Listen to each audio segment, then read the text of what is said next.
Speaking personally, the Earl Russell. What follows is a selection made from Lord Russell's part in talks between himself on 11th and 12th of April 1961 at his house in North Wales. John Chandos speaks first. The scene of our talks was Lord Russell's study. The climate was mildly cool. A fire burned on the hearth. The French windows stood open, overlooking a great panoramic view of Cardigan Bay. During the ensuing 2 days, climatic conditions varied from sunshine and blue skies to torrential rainfall, so that sometimes the background of sounds to our conversation were birdsong, the lowing of cattle, and the voices of my host's grandchildren at play in the garden. At other times, the gutters could be heard in flood above the veranda. At intervals, the sound of a railway train in motion, and its warning whistle, floated to us across the bay with uncanny clarity. Lord Russell began by talking of his early childhood, when he lived in the house of his paternal grandfather, Lord John Russell, the statesman who had perhaps averted a revolution and preserved the monarchy in early Victorian England by steering through Parliament the Great Reform Bill of 1832, 5 years before the accession to the throne of Queen Victoria. Well, I was only 6 years old when my grandfather died, and I didn't, of course, know very much, really, about him. I have recollections of him as a very, very kindly old man. I used sometimes to play about all round when he was in the room, and never once did he suggest that I should make less noise. Well, since I've become a grandfather myself, I consider that a merit. And I have a vision of him always reading Hansard. We had a large hall in the house, and the hall was entirely lined with bookshelves containing Hansard, and he was always reading Hansard, to my recollection. The relationship between my grandfather and Queen Victoria was not very happy.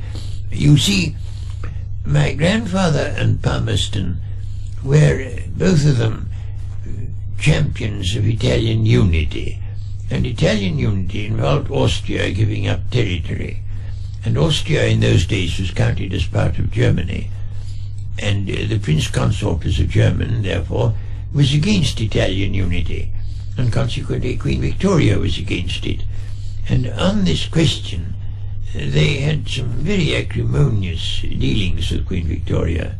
There's a story, I can't absolutely vouch for its truth, but there is a story that Queen Victoria said to him, "Lord John, do I understand that you think there are circumstances in which a subject may rightly resist the sovereign?"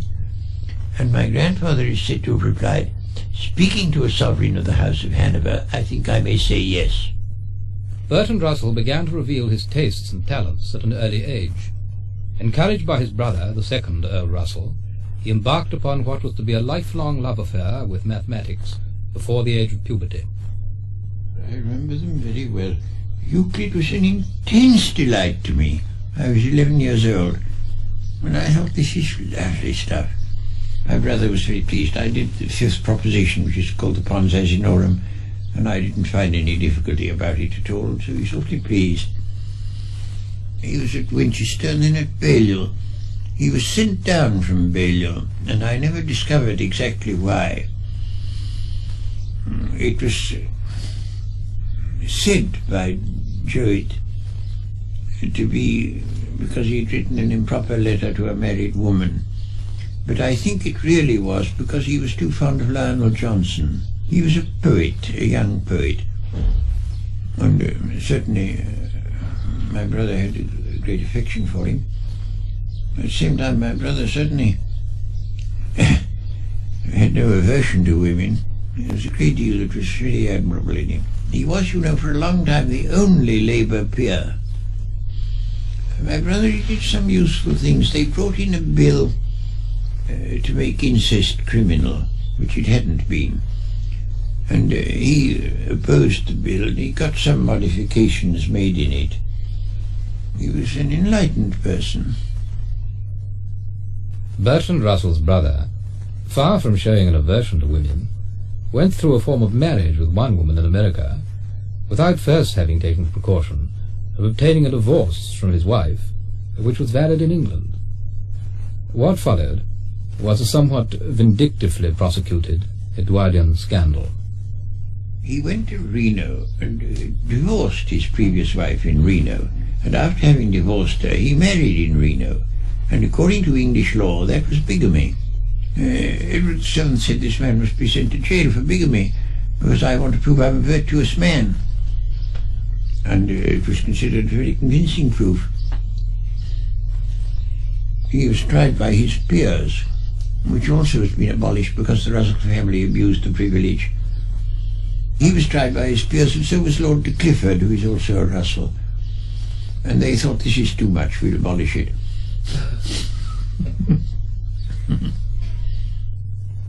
I wasn't sent to school. I was educated by tutors, so I didn't have a conventional education.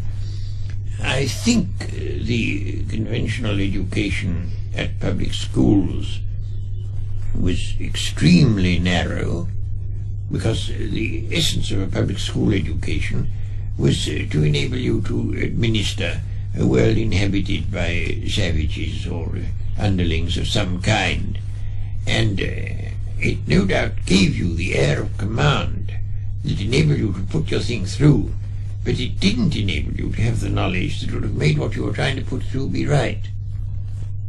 Bertrand Russell spent his early childhood in the house of his paternal grandmother. We had a large house in Richmond Park, and we had 8 servants. There was my grandmother and her unmarried daughter, and my brother and me, and 8 servants to look after us. And so on the whole, the servants had a pretty easy time of it. They didn't have to work very hard, and everybody was contented and all went well. But it was, of course, very much more comfortable, and certainly the life of upper and middle class women is far less comfortable than it was then, far less. I think our maids had quite a good time, but a great many had a very bad time, and of course they were never allowed followers. The Russells were not what is called well-connected, and they were the kind of people to whom the well-connected are connected. And so young Bertrand Russell had the opportunity, as a matter of course, of meeting everyone of official consequence in the country. There was, for example, the influential, controversial Master of Balliol, Benjamin Jowett. Benjamin Jowett, the Master of Balliol, was known to my parents, who didn't like him, and was known to my grandparents, who also had their reservations about him. They thought he was rather frivolous. Somebody asked him once, could you sign the 39 Articles? And he said, yes, if you'll give me a pen. And that rather shocked my grandparents. They thought it frivolous. And indeed he was rather. He used to tell undergraduates, he always talked in a very squeaky voice. He used to tell undergraduates, it's necessary to be pushing, but fatal to seem so. And the undergraduates all took this to heart. And that didn't seem very lofty either. Once, when I was adolescent, I suffered from adolescent melancholy, as is not uncommon at that period, and I believed it to be completely genuine, and I thought that I was all the time on the verge of suicide. I wasn't really, but that's what I thought I was. And I dreamt that I was on my deathbed, and Jowett was watching by my deathbed. And in my dream I said to him in a very die-away sentimental voice, well, at any rate there's one comfort, I shall soon be out of all this. And Jowett said, do you mean life? And I said, yes, I mean life. And Jowett said, when you're a little older you won't talk that sort of nonsense. And I never talked that sort of nonsense again. But for Bertrand Russell, life really began at Cambridge in the 1890s. I found Cambridge quite delightful, unbelievably delightful. and I really began to live when I went up there.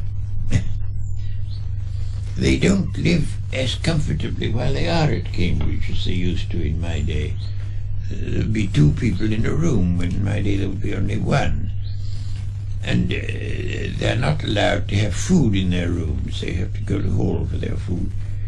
Whereas in my day you could order anything you liked from the kitchens and have parties in your room, dinner or whatnot. Breakfast, except on Sundays, one generally had alone. The kitchen sent out a breakfast. But on Sundays we had a different plan. We always had a very late breakfast on Sunday, and very large.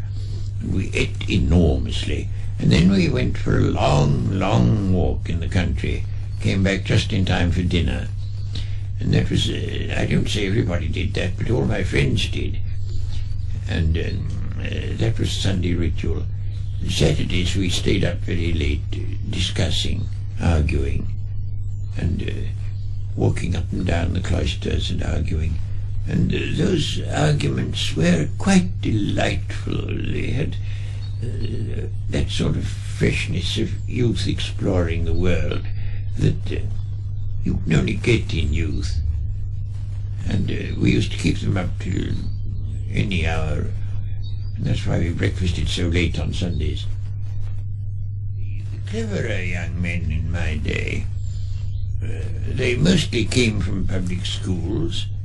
They knew perfectly well that down to the day of their death they were fairly secure financially.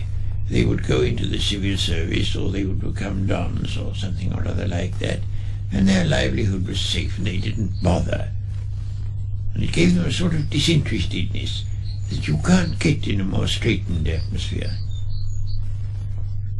The people that I knew best were not rebels. They were mostly in favor of all sorts of reforms, but they were not rebels. They were not outside. I belong to that old world, though I've been forced into becoming more or less of a rebel, but against my temperament and upbringing and so forth. It's not my instinctive line. The young men of my day were not temperamentally cynical. Some of them, of course, had cynical opinions, but I don't think they had cynical feelings. It's quite a different thing. They all felt here is a great tradition which has existed for a long time.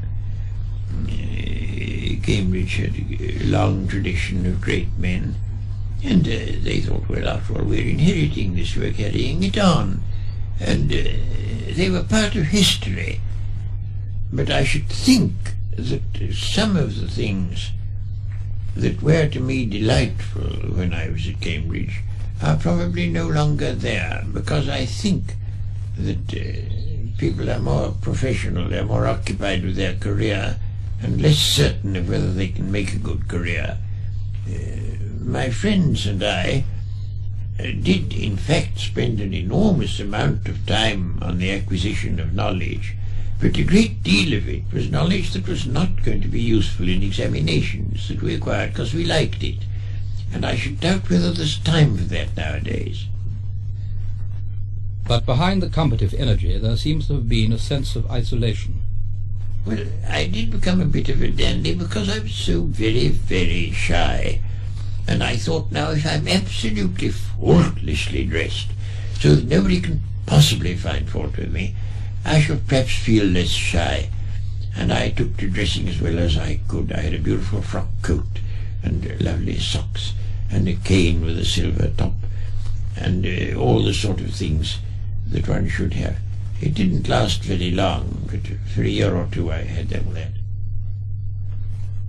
One of the more interesting byproducts of academic privilege and leisure, and one that is wholly foreign to educational mass production, is the eccentric. In respect of eccentrics, Cambridge was at this time richly endowed. eccentrics, they're a natural result of security of tenure. Once you wear it on, there you were, and only something very extreme would get you turned out. And even things that you might think nowadays would be extreme. I knew a Don. He was a charming fellow. I liked him very much indeed.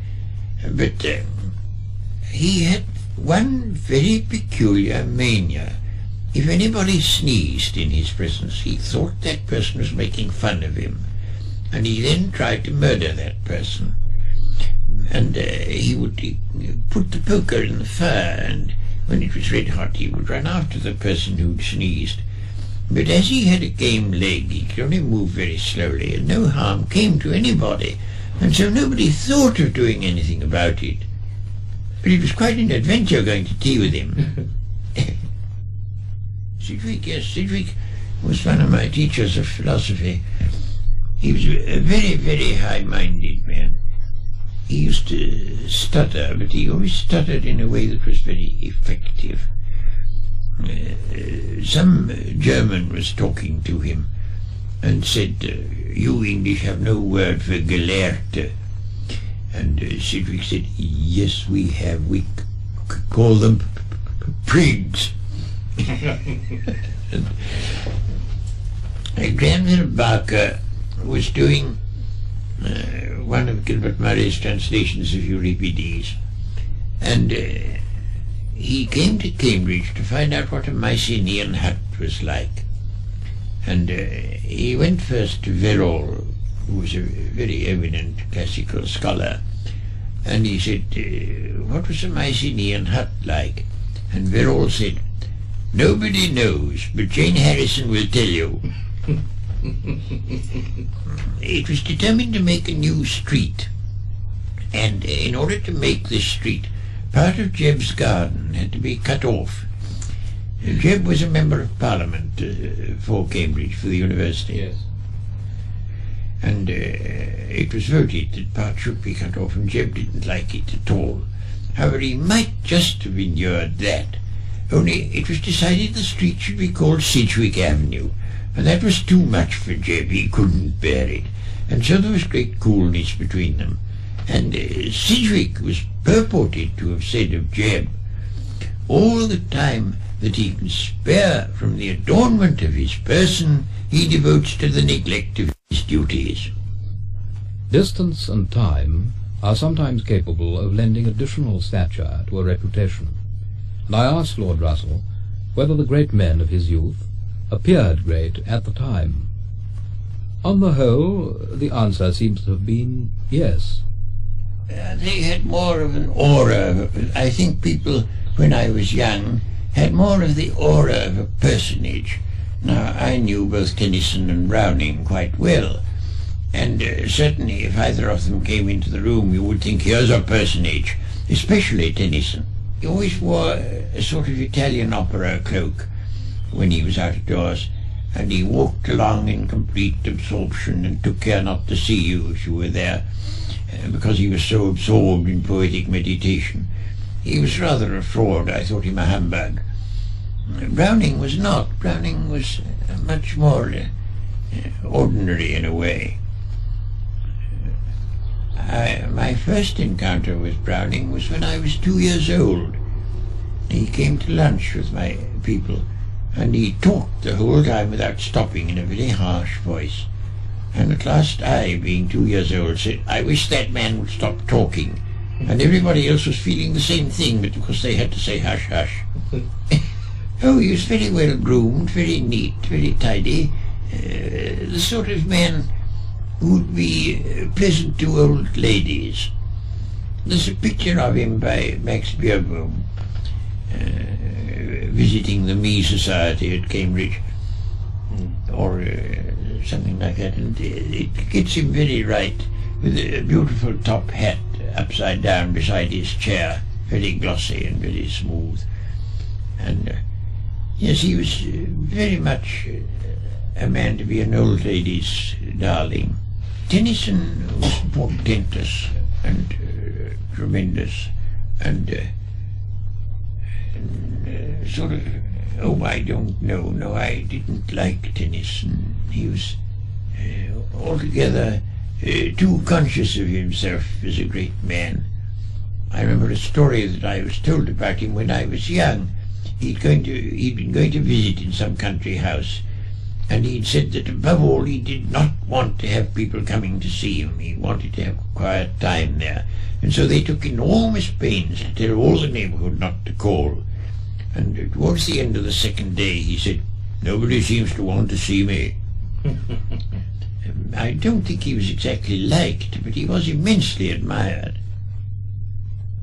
The master of Trinity, it was when I was an undergraduate, and they always used to say a Latin grace, and the master and the vice master spoke alternate verses, and the master spoke in the continental pronunciation and the vice master in the old English pronunciation.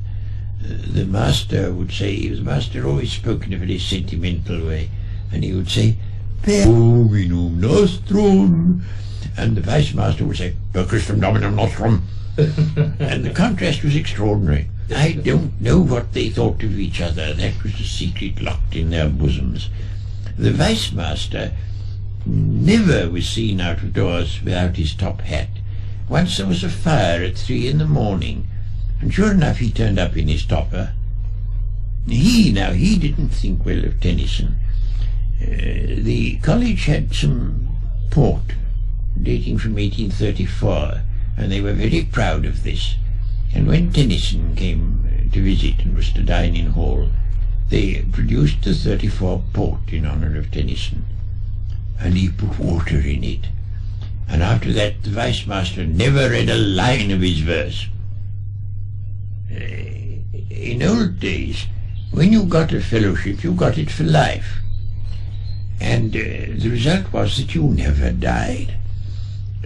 And when I came up, there was just one left of these life fellows. He was the senior fellow, and he'd got a fellowship when he was 22, and he'd never done a stroke of work since, never. And there he was. And when I came back to college 20 years later, there he was, still going strong and not looking a day older. He was the last survival of an older period. Gladstone's eye. And those who've never seen Gladstone's eye can't understand his place in history. It depended entirely upon a terrifying glance that he used to give people, and you wanted to sink through the earth. I had it in the most terrifying form, far worse than Arthur Balfour can ever have had it, because Mr. Gladstone came to stay with my people, and I was the only male, and after dinner, when the ladies retired, I was left tete-a-tete with Mr. Gladstone. I was only 17, and very, very shy, and it was far the worst experience of my life. Nothing since has terrified me. I was seared to terror forever. He said only one thing. He said, "This is very good port they've given me, but why have they given it me in a claret glass?" And I didn't know the answer. He was frightening beyond all belief. Now, I had a grandmother who was terrifying, in the sort of way that great ladies were in those days. Absolutely terrifying. And I'd seen her make footmen weep, and altogether she was quite frightful. And one day Mr. Gladstone was coming to tea, and she told us beforehand all she was going to say to Mr. Gladstone, telling him off about his Irish policy, which she didn't approve of. And I was there throughout the whole of his visit, and she was as mild and gentle as you could possibly be, and not one word did she say of what she told us she was going to say. It's one of the things about him. The people who knew him called him Mr. Gladstone, and the people who didn't know him called him Gladstone. But all of us who knew him always called him Mr. Gladstone. I remember that he first went into Parliament to uphold slavery in 1832, when it was a question of slavery in Jamaica. His father owned a lot of slaves in Jamaica, and one of his purposes in going into Parliament was to preserve slavery in Jamaica. he enumerates all his purposes, and at the same time he can't quite persuade himself that he was justified in Sunday travelling in order to get into Parliament. There's a story of Parnell. One of his followers came up to him and wanted to make some move in the House, and Parnell turned to another man and said, "You know, he's not afraid of Gladstone. He thinks he can get the better of him." "I don't think that. I can't get the better of him." And that was Parnell.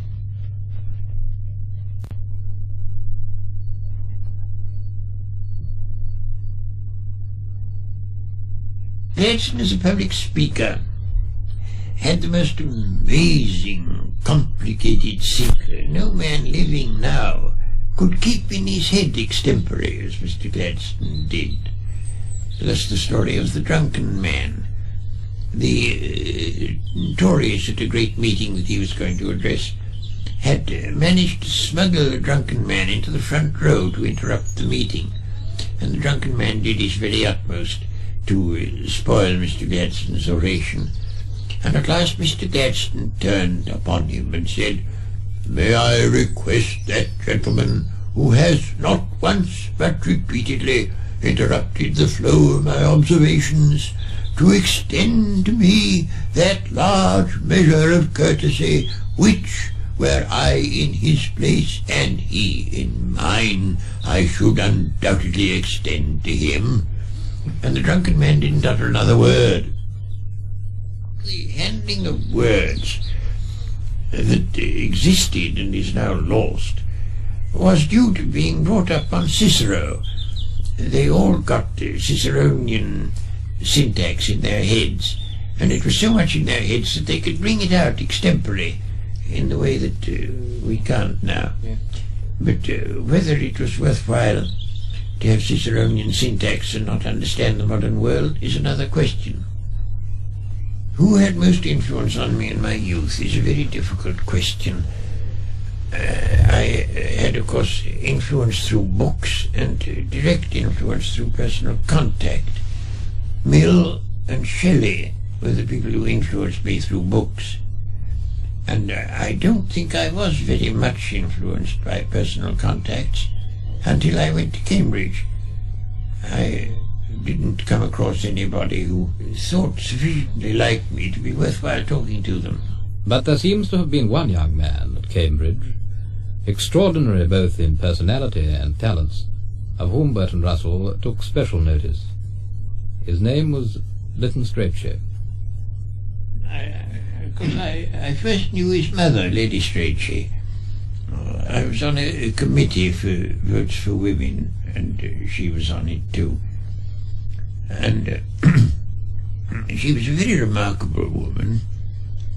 She was very keen on good prose, and she used to read South's sermons to her children to improve their prose.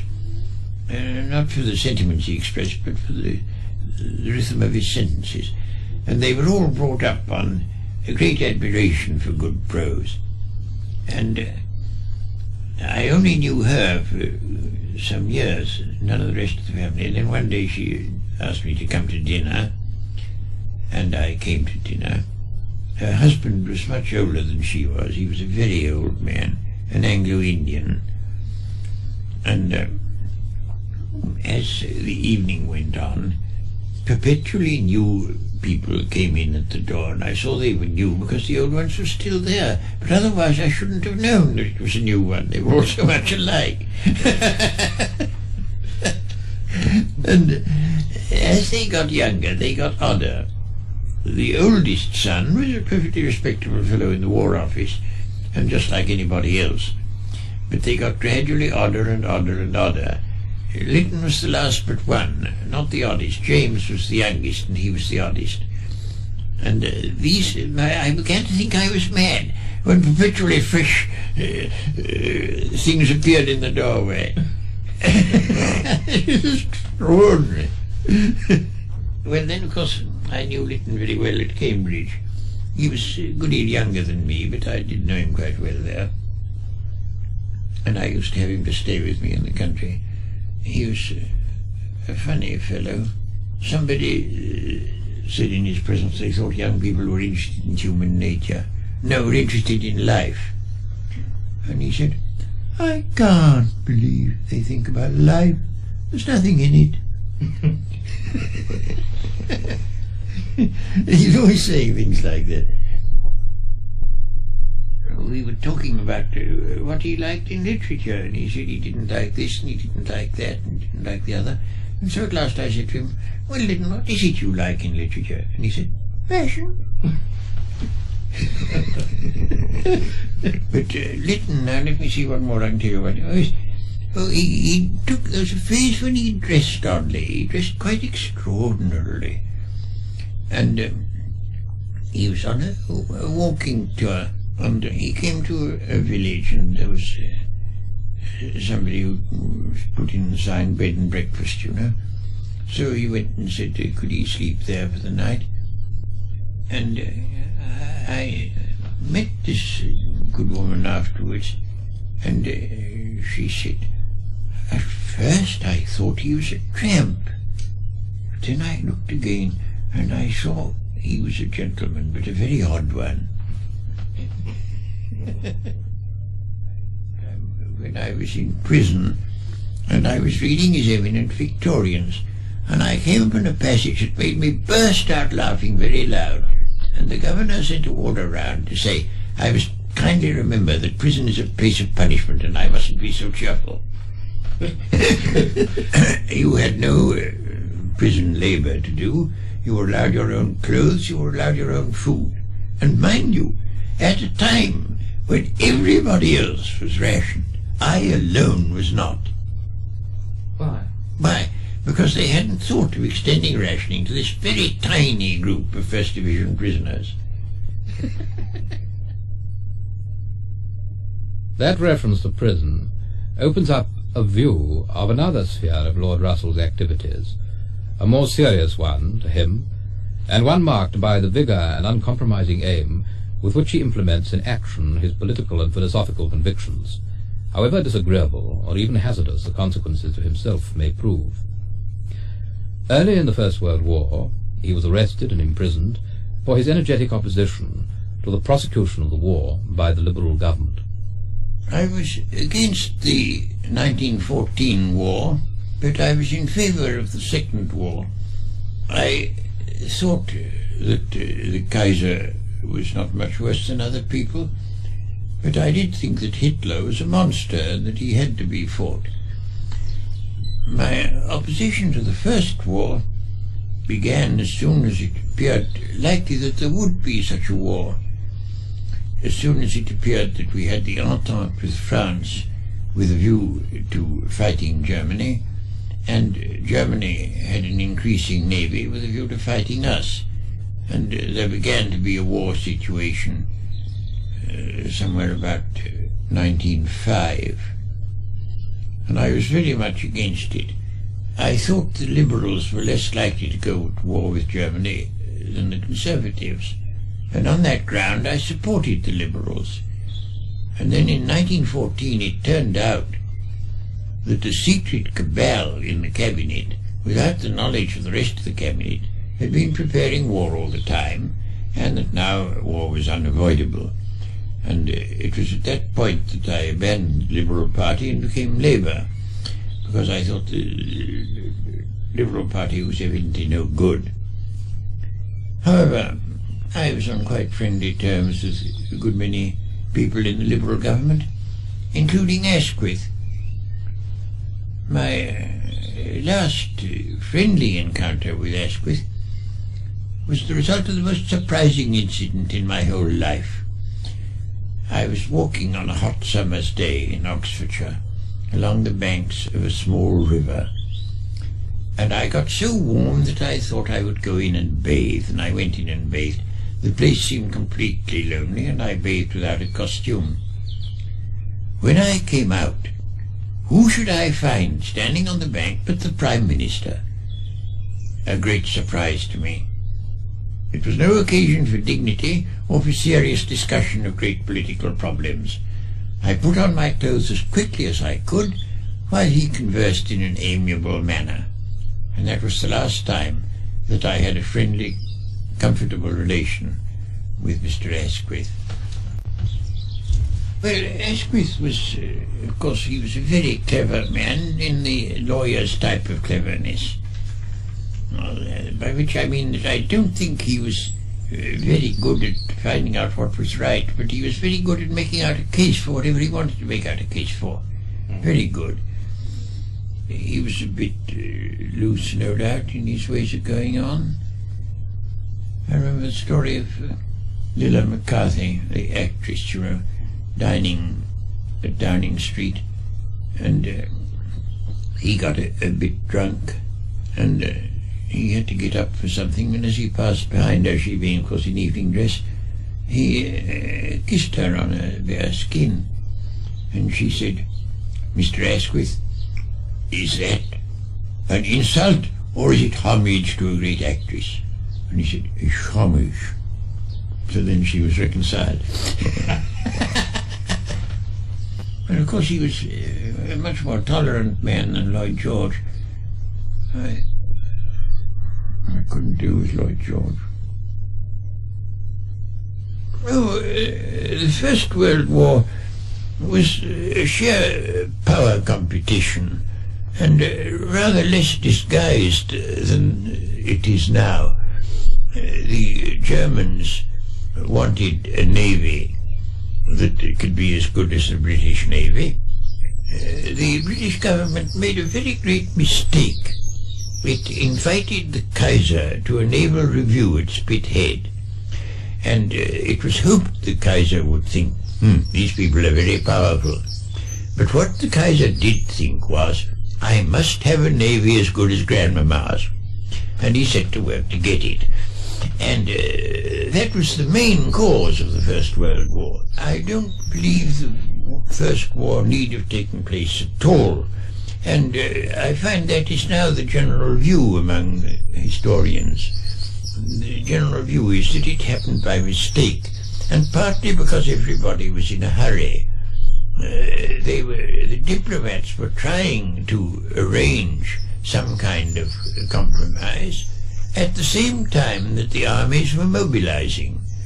And each side felt, oh, we can't delay because of mobilization. And so the diplomats didn't get to look in properly. But I think if there'd been more time, the diplomats would have arrived at a compromise solution. I think the First Great War marked the beginning of an epoch of disaster. Whether that disaster is going to be utter and complete and leave the next period a far worse period, well, certainly than anything since the Mongols, a horrible period, which we're right in the middle of now, and I don't know whether we're going to be allowed to come out of it, or whether we're all going to be exterminated to please certain people's love of power. These words bring us to the threshold of a subject unavoidable today in any prolonged conversation with Lord Russell. Unavoidable because his attention is almost exclusively dedicated to it. The danger of the total extermination of human life by nuclear warfare, and the means by which this threat may be averted. My view is that the arguments for British neutrality are entirely convincing. In fact, I've said and I believe that if I could talk to Macmillan for a week, he would come round. Because I could then present the arguments, which I don't suppose he's ever heard, but I'm sure he hasn't. And as I can't get hold of Macmillan, I go round the country speaking and writing, distributing leaflets and that sort of thing, and hope in time to create a great mass movement of self-preservation, which would be politically irresistible. I think it's a very doubtful thing indeed whether it can be done, but I don't see anything else I can do. Do you think it's as serious as that? It's a matter of preservation? It's a question whether, at the end of the present century, there shall be one single Briton alive in the world. And it's very doubtful whether there will be, very doubtful. And I think everybody who doesn't have some kind of profound self-interest against that view, who's looked into the matter, agrees with me. Well, how do you account for the scientists who have been advising Macmillan not having told him enough to equip him with what you call your point of view? Because they get the sack. Who from? From Macmillan. He's not an oriental tyrant. He must be interested in hearing all. Oh, I don't think that's true. Now, I was reading C.P. Snow on the Battle of Britain. Well, the man who won the Battle of Britain was sacked by Churchill, who took up with Lord Cherwell, who is just one of these ruffians who do exactly what I say. He told Churchill what Churchill wanted, and the man who won the Battle of Britain was sacked. Well, I mean, it's no use, you know, to believe in fairy tales about the virtue of politicians. And although you say that you disapprove of politicians, you in fact have a sort of fairy tale view of their virtue. No, I haven't got a fairy tale view of their virtue, but neither have an entirely demonic view of their vices. They're human beings, and very often perhaps human beings more vain initially, or they wouldn't be politicians, and their vanity is fed by the temptations and opportunities of politics. But I don't think they're monsters, and I think amongst them there are those who have a very high moral sense. Some of them. Yes, maybe some. But they seldom become Prime Minister. I asked him if he were Prime Minister, what would he do? If I were Prime Minister tomorrow, I should get England out of NATO. I should make the Americans abandon their bases in Britain.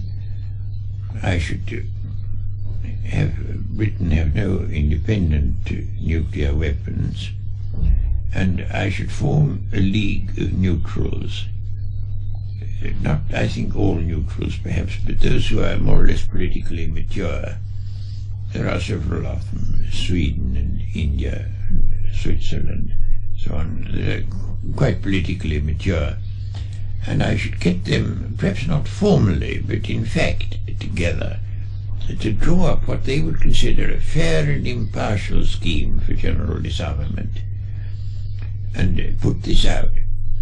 I think Khrushchev would support it, and America would wish to oppose it. But if Khrushchev and all the neutrals supported it, it would be very, very difficult for America to hold out. At the time of Camp David, it looked as if everything was going smoothly. And I think that the armament industry in America was afraid that the president was escaping from them. And they manufactured this incident in order to recapture the president. And he was a silly man. I mean, everybody agrees that Eisenhower was a silly man. How he ever got his place, I don't know. The answer to the difficulty that each side thinks only the other side ought to give way is that neutrals should be allowed to draw up schemes which they should offer to both sides, and that these schemes should be very carefully framed so as to give no net advantage to either party. And I think that if East and West come adequately to realize how awful a war would be, they may come to allow the neutrals to offer solutions, and I think there'd be a much better chance of their being accepted, because accepting a neutral proposal does not mean yielding to the other side, and I think it's only through neutrals that the deadlock will be solved.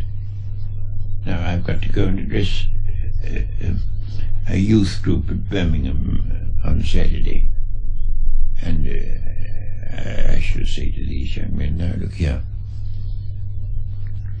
I suppose you realize that if the great powers preserve their present policies, not one of you will be allowed to grow up to a natural span of life.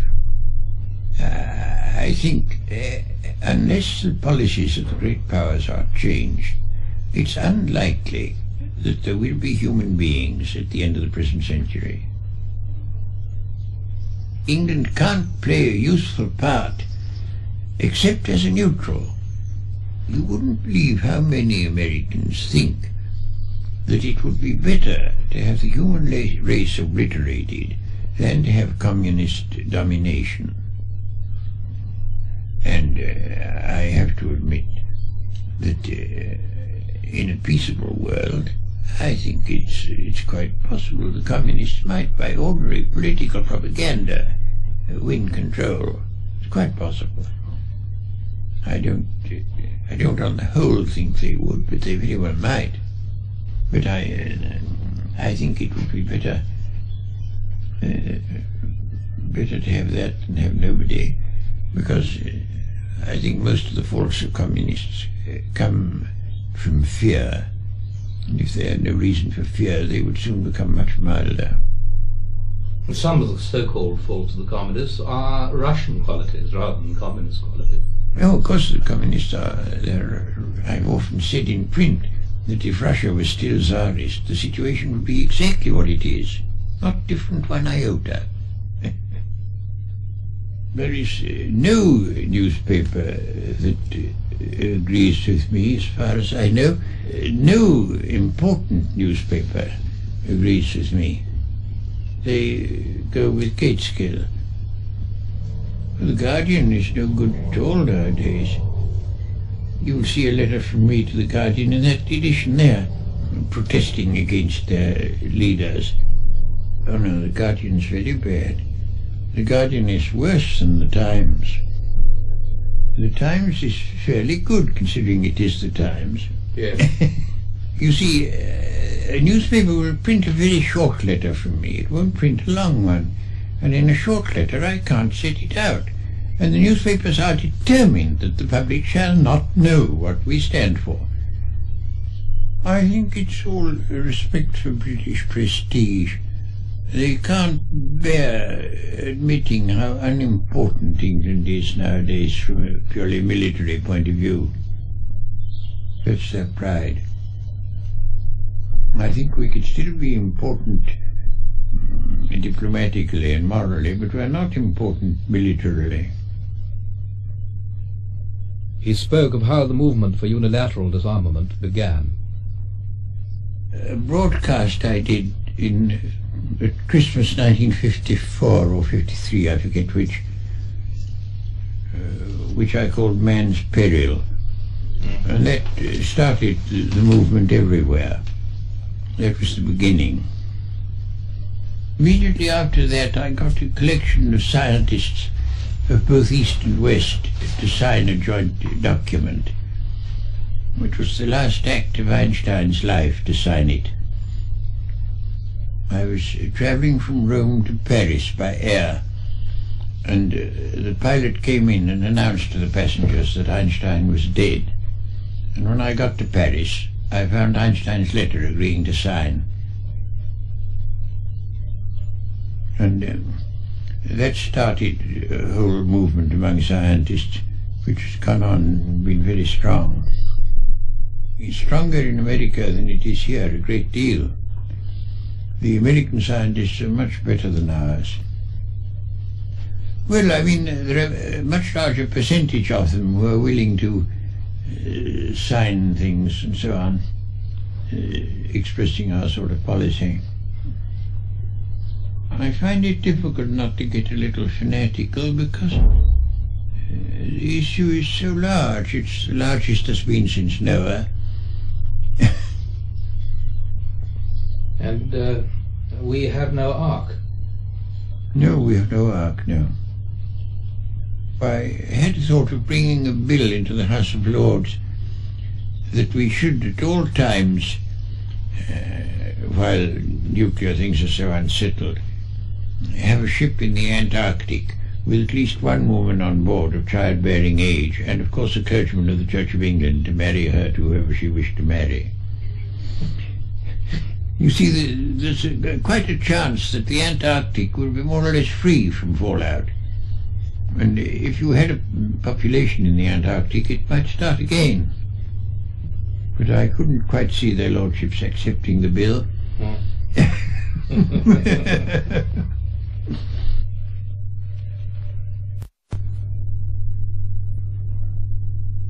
In England, Bertrand Russell's opinions and personality had proved inflammable. In America, they turned out to be explosive. Yes, I was in America when Bryan first stood for presidency, and I was there during the presidential election. The Republicans brought out a pamphlet headed "What I Know About Currency" by William Jennings Bryan, and you bought it and the pages were blank.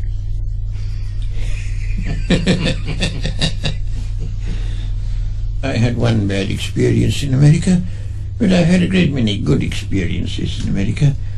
I've lectured in a very great many American universities, and in some of them I've had very, very good pupils and had a really very good time indeed.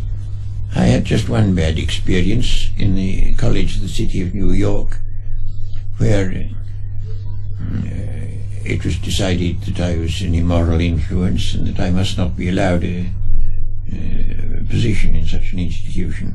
I'd written a book called Marriage and Morals, in which I advocated a certain very moderate degree of freedom, such as I think most civilized people would agree to, but there were a great many forces in New York that were not very civilized. They didn't like it. Well, it started with Bishop Manning denouncing me, and then the Catholic Church took it up, and professors and such defended me, but they didn't count. They got a woman who was a Roman Catholic and whose daughter had been going to go to the College of the City of New York to bring suit against the City of New York on the ground that her daughter would be exposed to immoral influences if I were allowed to teach there. And the City of New York was quite different from the college. The college had wanted me, but the city as such did not. And it was the city that had to defend this case, and it defended it with a view to losing it. And so it did lose it. I was teaching philosophy, but it was thought they didn't know what philosophy was, and they thought anything I don't know must be bad. And probably philosophy teaches this sort of scandalous conduct. So it wouldn't do. As a matter of fact, I wasn't even going to teach philosophy. I was going to teach mathematical logic. But they couldn't bother with that. In the indictment was an epithet, cherished today in recollection by Lord Russell, which was introduced by a lawyer with more zeal than literacy. Nude, lecherous, lascivious, obscene, and aphrodisiac. I had lots of fun. I was lecturing at Los Angeles, the University of California, and I began one of my lectures. I was lecturing on history of philosophy, and I'd been talking about Plato, and I got up very solemnly and said, "I owe my class an apology. I have recommended to you, not unfavourably, an author who, I regret to say, was lewd, lecherous, lascivious, and obscene. I mean Plato."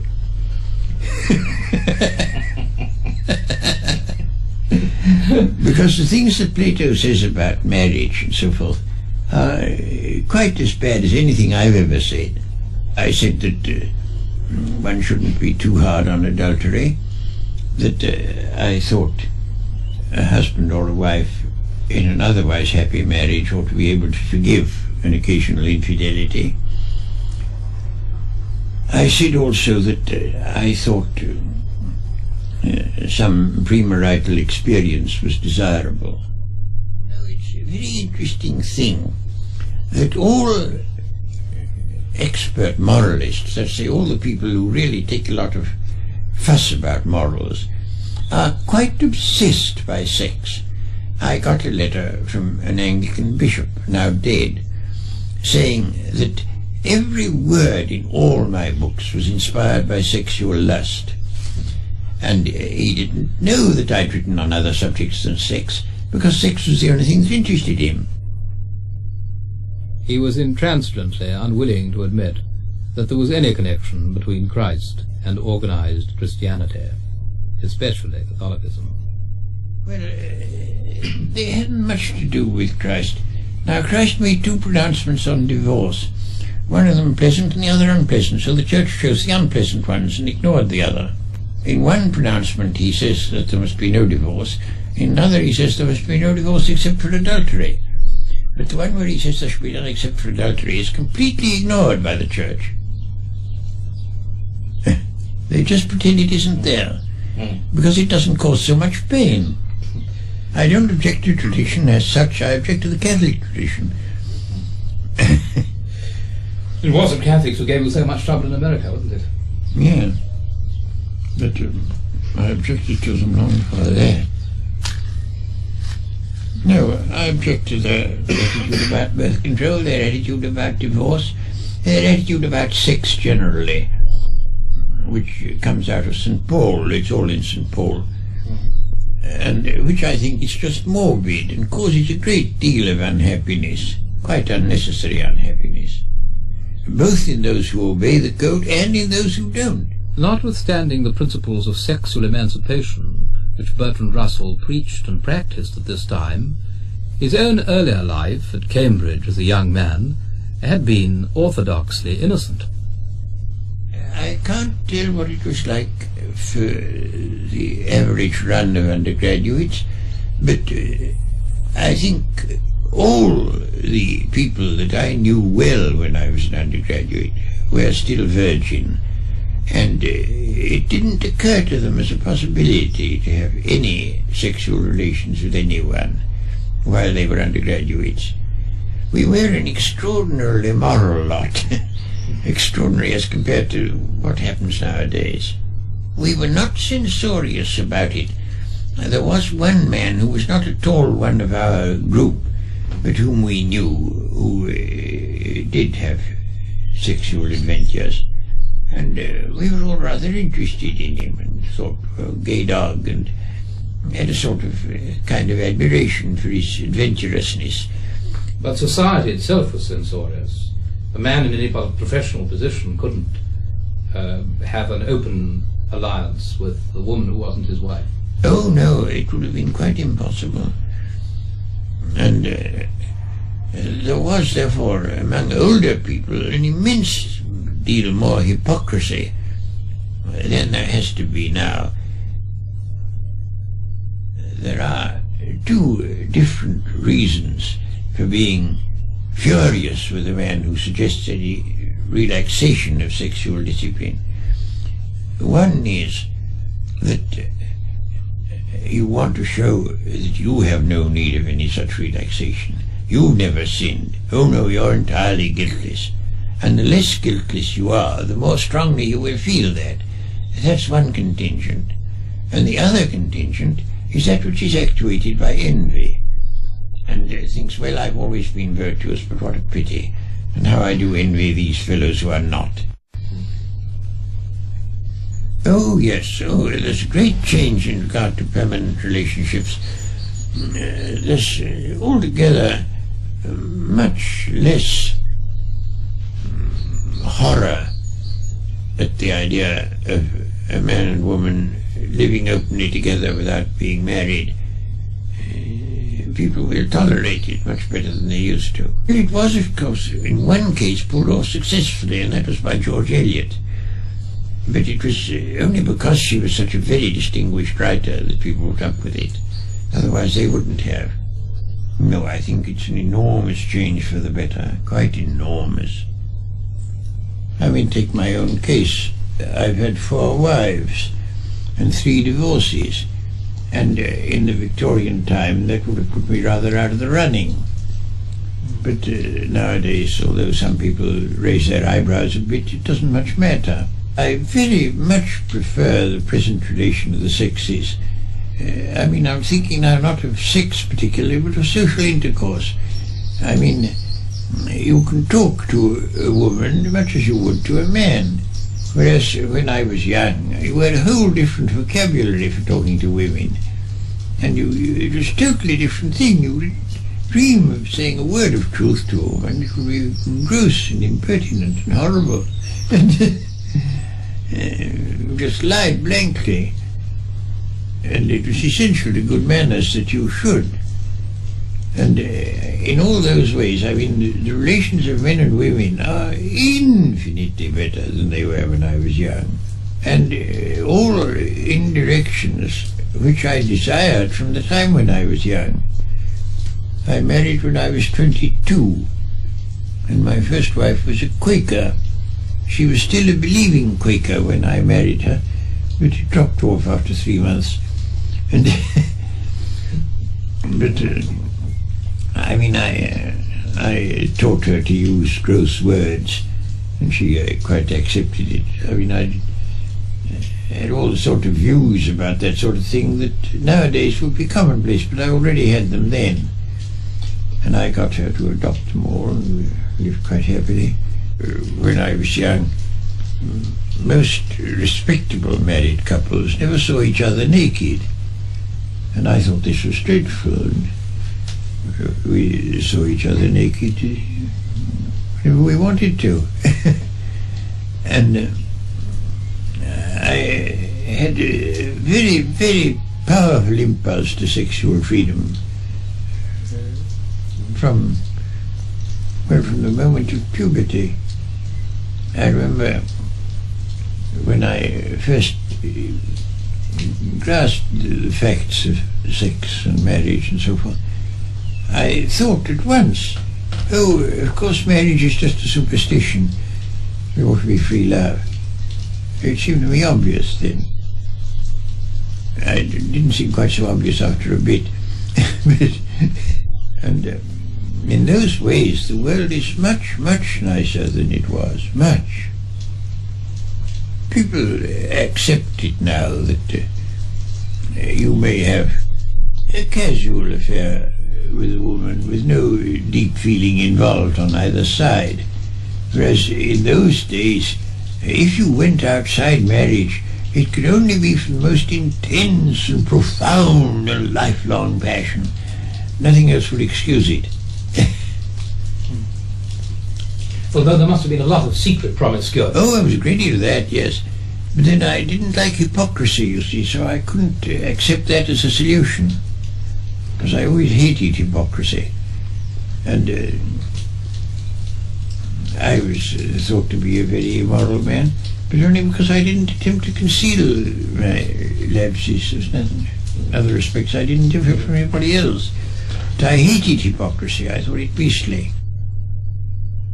Challenging hypocrisy for the leadership of Lord Russell's personal distastes was cruelty, most of all when cruelty was used to support what seemed to him vanity or irrational superstition. Here are 3 consecutive illustrations. I found D.H. Lawrence perfectly intolerable. He was a fascist. Fascism hadn't yet been invented, but his wife was German, and he got it from her. It was already brooding in Germany, and he got a whole complete fascist outlook. There was to be an elite that was to have sole political power, and was to compel this and compel that, and altogether there was to be no sort of freedom anywhere. And of course he always imagined himself the dictator in this system. I mean, he would always say, you must do this, you must do that. And then he would say that one mustn't compromise with the evil forces. One must proclaim one's independence and so forth and so on. So I said, well, how are you going to do it? You're going to make a speech in Trafalgar Square? Oh, no, I won't make a speech in Trafalgar Square. You'll only be talking to the vulgar. And so I said, well, are you going to do it in books? Oh, no, I won't do it in a book. Stupid people read books. So I said, well, what are you going to do? And then he changed the subject. And he was just going to enjoy a soliloquy. I didn't like the man. I didn't like him at all. And still less did I like his wife. I thought he was very proud of being on the proletariat. Well, he pretended to be, yes. He had a profound contempt for the great mass of mankind. Absolutely profound. And I didn't like it. I think Sons and Lovers is a good book. I think it's his best book, at any rate of those I've read. I thought the others were all wish fulfillment. There's one called Kangaroo, where he goes out to Australia, and at first he thinks Australia awfully dull, and then he finds they've all got plots to murder each other, and then he thinks it's a lovely country. He was a bloodthirsty fellow. He couldn't believe at all in friendship. Friendship was the thing he didn't understand. But surely in Sons and Lovers there's supposed to be a great friendship between two people, isn't there? Yes. But I can't remember now whether it's homosexual, but I should think it would be. He had immense force. I mean, one felt this is a man who counts. And Shaw. What do you say? Shaw. Yes. Always seemed to be rather inhuman by his writing, as though he wasn't a man at all, as he didn't feel the things most men felt, except vanity. He felt vanity, and that was the whole of him. There was nothing more. I knew a lady who was secretary of the Labour Party in the University of London, and she got gradually more and more towards communism, and at last became a communist, and married a Russian and went to live out there. And in Stalin's purge, this Russian was taken away, and she never heard from him again, or heard of him, or didn't know what happened to him at all. She was absolutely devoted to the man. And she came to England to see if anybody could do anything to influence Stalin. And she came to me among other people. And I said, well, Shaw is persona grata in Russia. Perhaps he'll do something. And so we approached Shaw about it. And he wrote her a letter, which I saw, saying, my dear lady, you have no idea how comfortable Russian penal settlements are. I'm quite sure your husband is much happier there than he would be being nagged by you. I never spoke to the man again.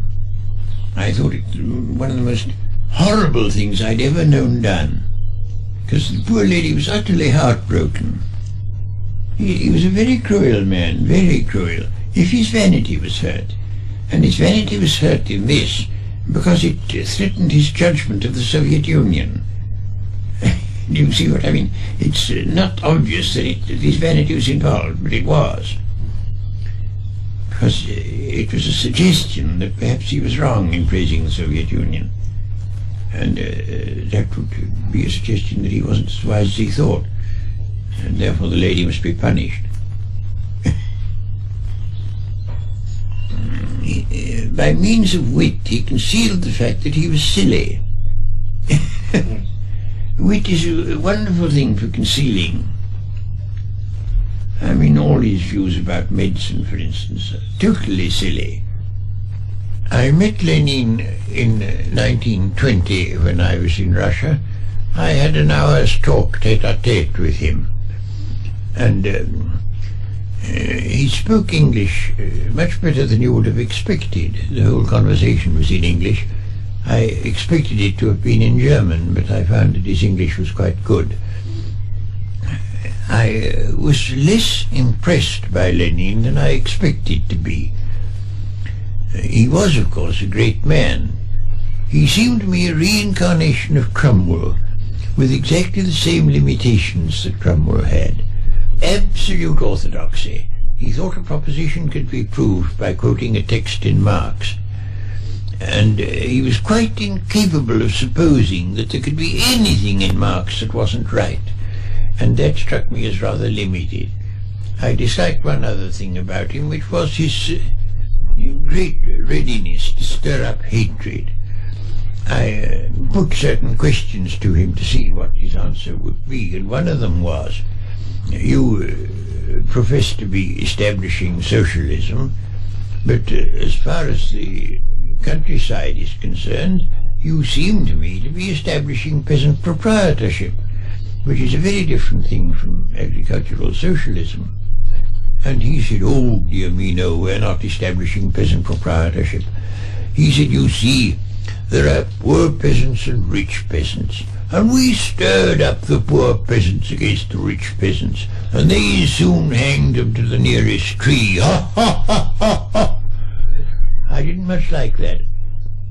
But he was equally vigorous in affection and admiration for those he loved. Einstein, whom I knew fairly well, was a quite unbelievably lovable man. He was extremely simple, absolutely devoid of the slightest pretension. You might have met him in a railway train and not known that he was distinguished at all. And he was very, very friendly, very open-minded. I thought him altogether quite delightful. I think the most satisfactory great man that I've ever known. I couldn't have wished him different in any way. I loved Conrad. I thought he was a wonderful man. I didn't, of course, agree with most of his opinions, but I liked his feeling of life and its dangers. He thought of life as walking on a thin crust over molten lava, and at any moment one might sink in, and one must have discipline, one must be careful, or else one would sink right down into this dreadful thing which was there underneath. And I think in all his books you get that feeling. The sort of feeling that the best of men is on the very brink of becoming quite dreadfully bad. I mean, it's a stroke of luck if you don't. I admired him for his sort of iron rectitude, combined with such intense passion, because intense passion makes it difficult to keep rectitude. But one felt he always would. I invited Lord Russell to evaluate the liberal Whig traditions of which he was himself a product. I think that the Whig families did something valuable in their day, but it's not something that can be done in the present world at all. And, I mean, you may regret it, I think Holland House was very delightful.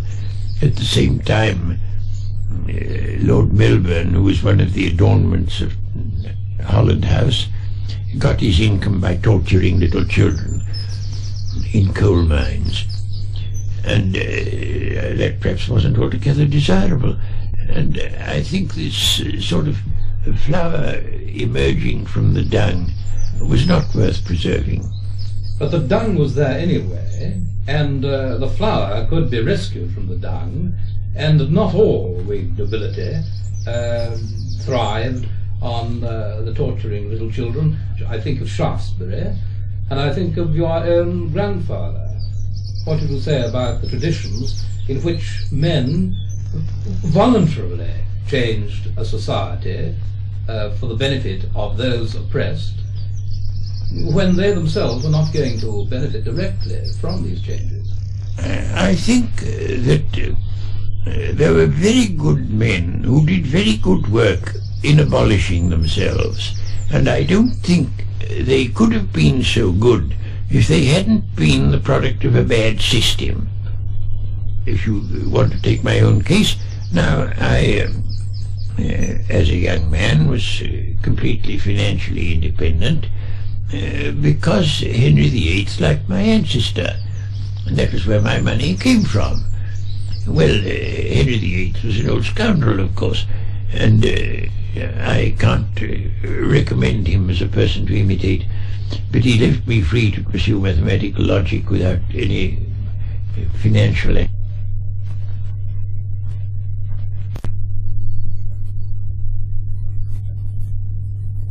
What sort of conditions cause a nation to produce great men?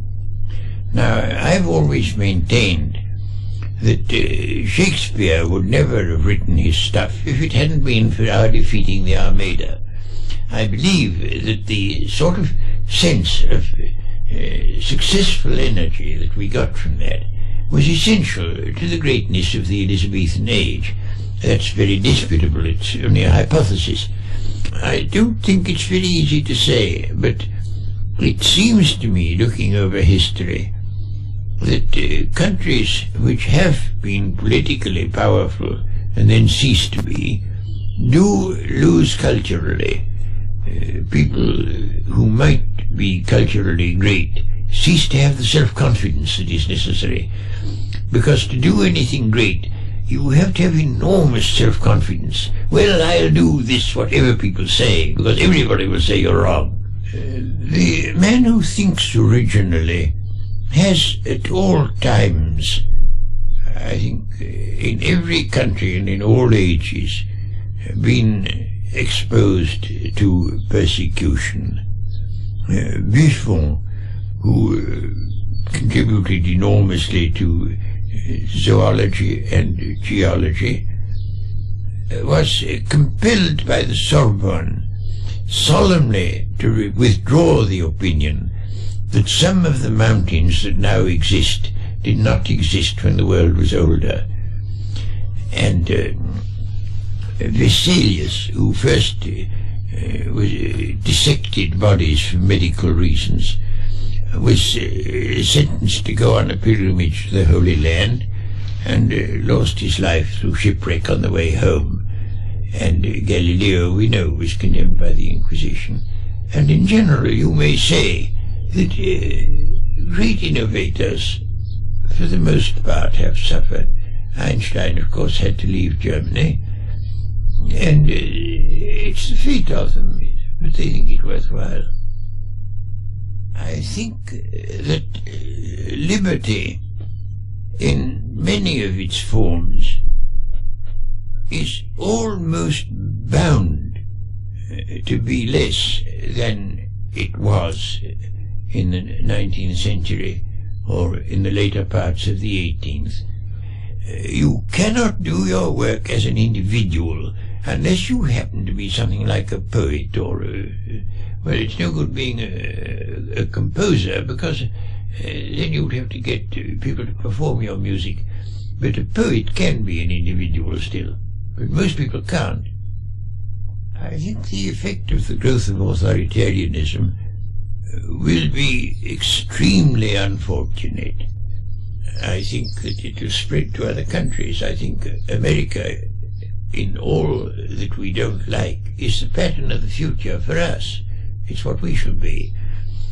And I think that the arts generally, and especially literature, will suffer very, very much. But there will always be some rebels, some who manage to produce immortal work before they're put to death. And that's what we've got to hope for. I had suggested that there might be a reconciliation between genius and tranquility. I don't think there is a reconciliation. I think of the ancient world. After Augustus, when the evils of turmoil and civil war had been put an end to, genius also was put an end to. With luck we shall get an Augustan age, or a post-Augustan age, an Antonine age. That's the best we can hope. But I don't think we can hope that Europe, at any rate, will produce great men. I think perhaps the Negroes will. because I think they'd be very recalcitrant to discipline. And you might quite easily get geniuses among the Negroes, but I don't think you'll get it in the white countries, because we've proved ourselves too anarchic. Our anarchism is destructive. You see, a certain amount of anarchism is necessary to genius, but not so much that the genius can't live. The subject of the present relations between youth and their elders returned Lord Russell to his central anxiety. Young people who've grown up under this shadow of imminent death imposed upon them by their elders, they get a sort of bitterness which you can't wonder at, and it tends, of course, to be an anarchic bitterness that isn't very fruitful. And only things like our movement keep it from being anarchic. Perhaps the juvenile people feel the need to react against some sort of stability, against their parents' values, and they feel today that they can't abandon values because their fathers don't seem to have any. I don't know about juvenile delinquency quite. I mean, I don't profess to understand why there is so much. But I think it has to do with unsettlement, with the fact that all the official moralists are preaching things that are atrocious crimes. And that tends to cynicism in the young. What kind of crimes? Extermination of the human race. They're not actually preaching it, they don't... They do! Well, I mean, you cite any number of people, especially in America, who will say better we should all be dead than that we should submit to the communists. Any number. I had a long, long controversy in print on that very point.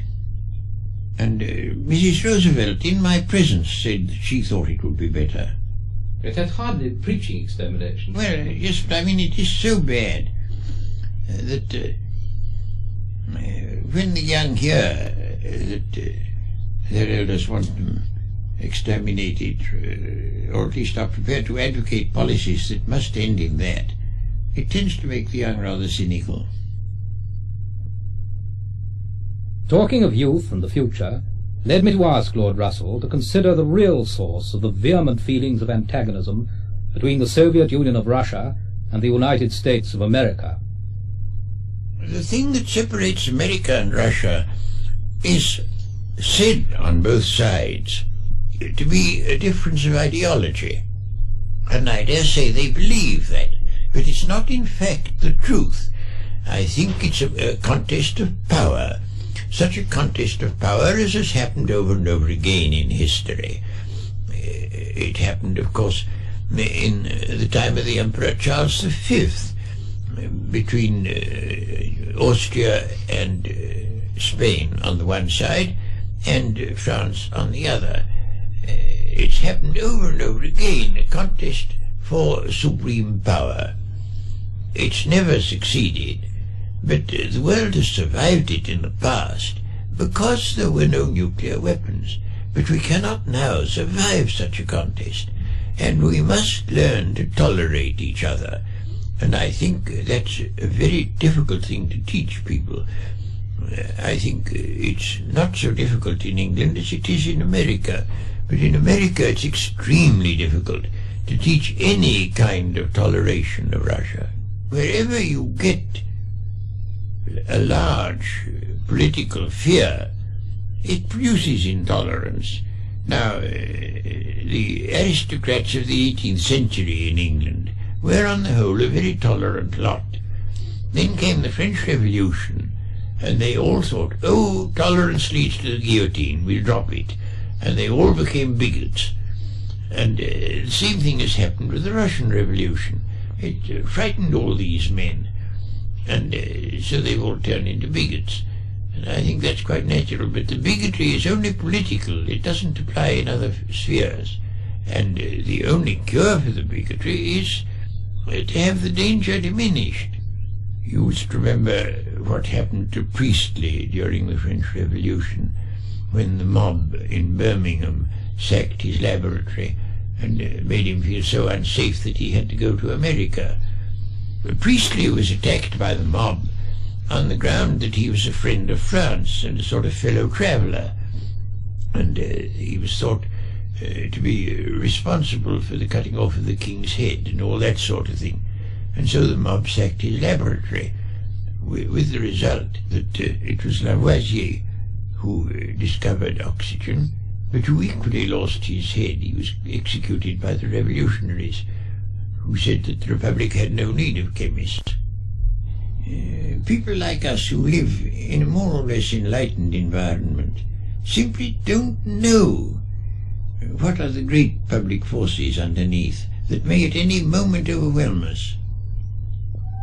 But there it is. I mean, it's just what happened to Socrates. Socrates went on for 70 years quite happily, and then one day they thought, no, we'd put this man to death, and they did.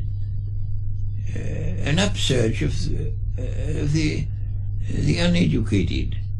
You see, there are two different streams. There are the people who have a status and an income that depends upon public superstition. They lead the thing. And then there is the public superstition itself, which is capable of being aroused, because it thinks that this sort of thing is wicked. On education, Lord Russell held as positive and unyielding opinions as on nuclear disarmament. Early segregation according to intellect. I argue that segregation by IQ alone might have unhealthy psychological effects on the chosen as well as on the rejected, which there was evidence it had already done, where English children had been separated and neglected after failing their 11+ tests, upon which serious opportunity for advanced education now depends in this country. But Lord Russell would have none of this. Now, in America, that is much worse than it is here.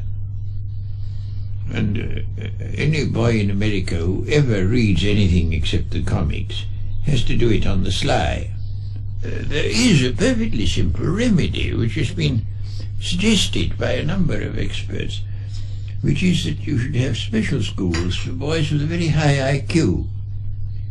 And there have been some, and boys who've been utterly miserable in the ordinary school blossomed out and became perfectly happy. And to compel a boy with a high IQ to live with ordinary boys is just as if you compel him to live with monkeys. It's intolerable.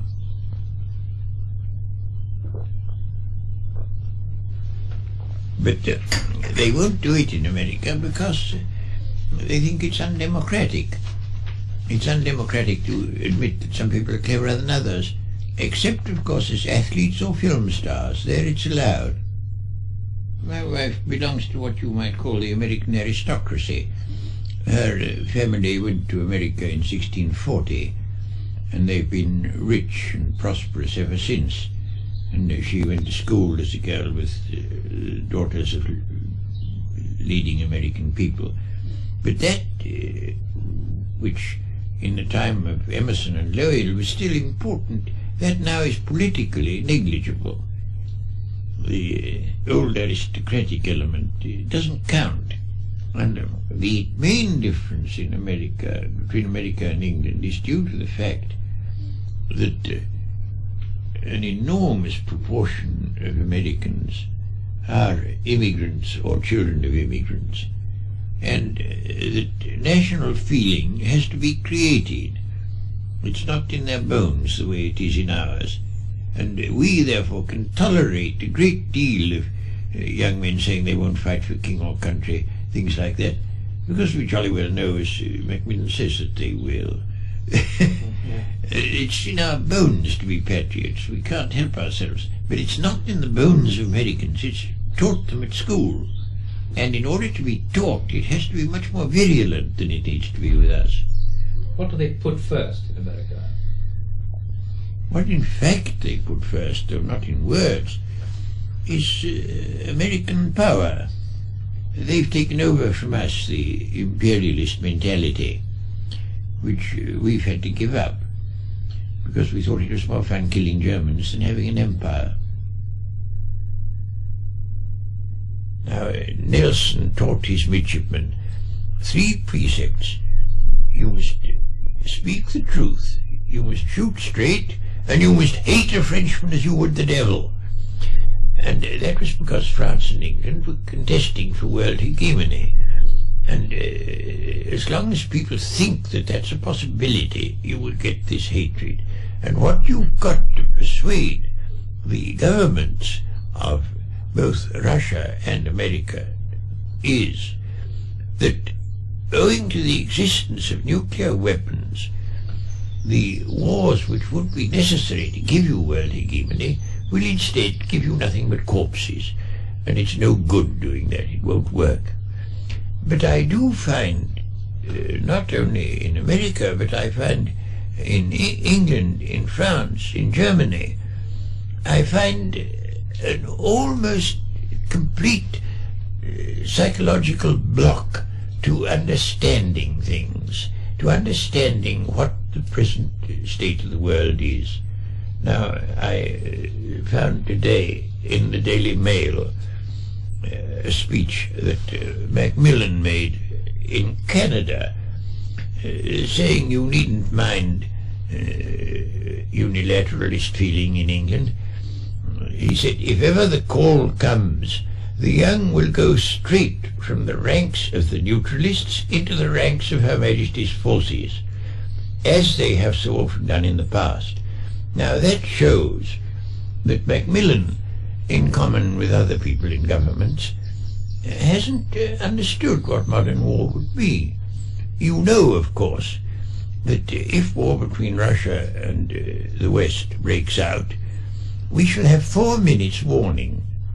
During those 4 minutes, there will be consultations between London and Washington. They're to come to an agreement which they will submit to the other allies of NATO, and in the end, long after they're all dead, they may decide what they ought to have done if they'd been alive. And Macmillan doesn't realize that it won't be the slightest use for these young men to think, oh, well, we ought to have fought, because just as they're thinking it, they'll be dead. They're only going to have 4 minutes to think about it. You wouldn't believe the number of letters I get from America saying, I quite agree with all you say, but I don't know a single other person who does. If you live in a rather small town, a small country town, you won't find one person to agree with you. Not one. I have found that the unilateralist policy, as I understand it, is not what its opponents think it is.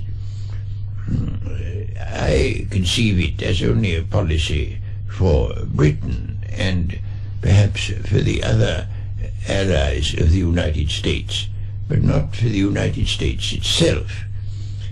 I should like to try to explain why I think that. To confine oneself to Britain, it has been made perfectly clear, both by American arms experts and by Khrushchev and Malinowski, that if we allow the Americans to use our soil for purposes which the Russians consider unfriendly, they may attack us, Britain, and wipe us out, which would take them perhaps half an hour, without bringing on a war with the United States. And their motive for doing that, if they did it, would be that we allow the American forces to use our territory.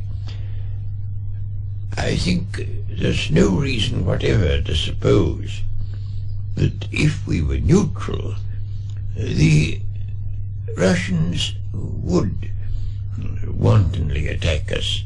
They haven't done so with any of the neutral powers, and I don't think they would. I think that as long as there are nuclear weapons in the world, no country in the world is safe. We are all exposed to obliteration within half an hour or at most an hour. But there are degrees of risk, and undoubtedly the allies of America run a greater risk than neutrals do. And that's one reason why I should like to see Britain not in NATO and not allowing its territory to be used by Americans. It's only one of the reasons. There are others. And I think that Britain can do a great deal more for the cause of nuclear disarmament and for the cause of world peace as a neutral and perhaps a leader of other neutrals in drawing up possible compromise schemes giving no net advantage to either East or West than can be done by our present policy. I don't hope for important goods from government. I think to that extent I agree with the anarchists. I think government is necessary, quite necessary, but it can only prevent evils and can't promote goods. If we pull through. I don't know whether we shall, but if we pull through, I think the world will be a better one than it ever has been before, because scientific technique is capable of conferring quite enormous benefits. I asked Lord Russell to classify his career and his main work. Oh, I don't know. How should I describe myself? I think it's very difficult to describe oneself, because after all it's a subject on which one's not quite impartial. But my principal work has been in logic, and logic, I think, is not really part of philosophy, it's part of mathematics. And as part of mathematics, I think it should continue and prosper. But as part of philosophy, no. Do you not find that logic applied to empirical affairs in human life produces rather unpopular conclusions? Well, I think any intelligent thinking does. It doesn't matter whether it's logic or something else. But, I mean, the populace in general doesn't like intelligence because it's apt to go against their prejudices. And of all prejudices and superstitions, the worst, the most insidious and malevolent, have always been, for Bertrand Russell, those arising from religious dogma. We had been talking of the role and influence of the Church, and I had been arguing that oppressive churchmen from popes downwards, engaged on worldly or short-sighted ambitions, were simply fallible men, and not necessarily discreditors of Christianity. In awful time, reforming abbots sent to a monastery would be murdered by the other monks. It happened over and over again. It was a frightful business, reforming the Church. Well, the Church was merely an expression of the times and place. And without something, however imperfect, whatever little learning had survived would have just been obliterated in the 7th and 8th centuries. Well, the Church served a purpose, and that is served a purpose. And, of course, the Church didn't mean to serve that purpose. Gregory the Great, you remember, wrote a furious letter to a bishop because he heard the bishop was teaching grammar. And he said, "You mustn't teach grammar. It is impossible for the praise of Christ and Jupiter to exist in the same mouth." He said, "A report has reached us which we cannot mention without a blush, that thou expoundest grammar to certain friends." And that was Gregory the Great. You see, the whole attitude of the Christian towards God is based upon Oriental tyrannies, monarchies. It's the attitude one took towards the king, and it's an attitude which a modern man should consider abject and contemptible. It seems to me that there may be many people in the world who require some kind of protective reassurance between them and the worst extremities of reality,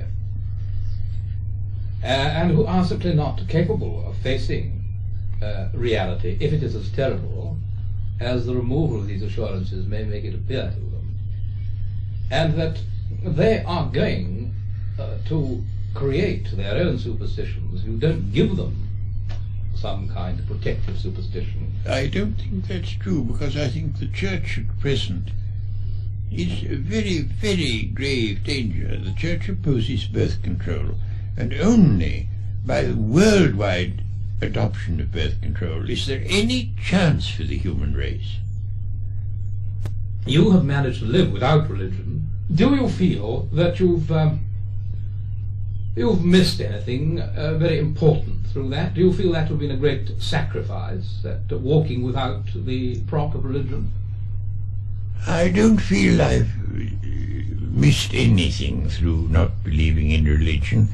I think, on the contrary, that the religious people have missed a very great deal indeed. They've missed the kind of pride that stands upright and looks at the world and say, well, you can kill me, but anyway, here I am, I stand firm. And they've missed that, and I think that's a very, very valuable thing that a person should have. And I shouldn't like at all to go through life in a sort of creepy-crawly way, full of terror, and being bolstered up all the time, as if I were a fainting lady being kept from sprawling on the ground, because no human being whom I can respect needs the consolation of things that are untrue.